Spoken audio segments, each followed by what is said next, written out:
De Zerbi? Is that the next manager, James? I don't know. I don't think they know. Honestly, I really don't think they know. I think that there's a desire to get someone in who, you know, sort of panacea, who's going to be a manager who can inspire a young group, but also has the experience to be able to tell a World Cup winner, for example, in Enzo Fernandez, what to do. I mean, like you look at that list. Well, this is it.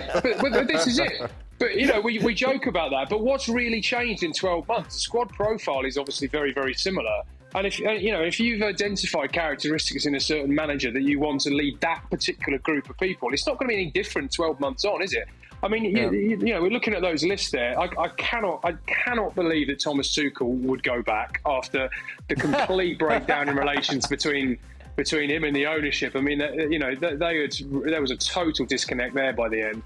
I mean, Amorim's obviously attracted a lot of interest from Premier League clubs across Europe. He does have, I believe, a release clause at Sporting Lisbon. He's 39 years old, obviously very highly regarded across Europe, but an unknown in this league. Could see that one maybe. Kieran McKenna, that would be a huge, huge step up for him from, you know, the fantastic job he's done at Ipswich, back-to-back promotions, back in the Premier League for the first time in 22 years. But really going into a club like that would be a huge step up. And then De Zerbi, of course, famously someone who never has any issue with any authority above him. I mean, and Robert, you know, I'm a big fan of De Zerbi, but he had a very up and down season, finished in the bottom half. And Kieran McKenna, we covered the Championship playoffs, back-to-back promotion, as James said. He's a left field thinker. Yeah, young man with a really bright coaching and managing future, thinks outside the box, brings in all these different strategies for training and all that, but that's just too big a jump. Yeah. And if Chelsea, I don't know if they've had I don't know if Igbali and Todd Bowley have popped their head above the parapet and noticed that there are a couple of other big clubs, at least, who are, one in particular is hawking itself around the globe looking for a manager in Bayern Munich and can't find one. It can't find one suitable, and has gone back to the previous manager, the current incumbent, I don't think he's left just yet, and Thomas Tuchel, who might have gone back, then he decided not to. And then Man United, who I think if there was anybody decent around and they could afford it, would probably sack Ten Hag on a whim, probably after the FA Cup final. It may happen, it may not. But the big talk there is, but who's out there? Because Liverpool, they were looking for a manager, and they managed to find this Dutch guy, Arne Slot. We don't know how that's going to work. So there's not really many out there that you would say, that's the guy, yet they come out and say, I tell you what, there's plenty of fish in the sea. We'll just fire him because nobody else, there's no other big clubs looking for a manager. So we'll fire him and we'll see what happens. Who do you want? Who would you want, Frank? Craig. Who do I want? I don't know. Not Tuchel, because I think it's impossible for him to come back. I don't know for the others. You know, apparently they want a new coach to train, so an experienced coach to train inexperienced players. So if it works, we can call that a miracle. I mean, you have the picture of the best club in the world, which is Real Madrid.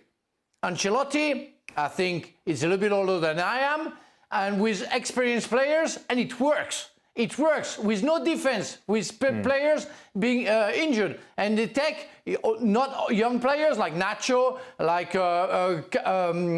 also Rudiger, experienced player, and it works. And they are the best team in the world with maybe Manchester City.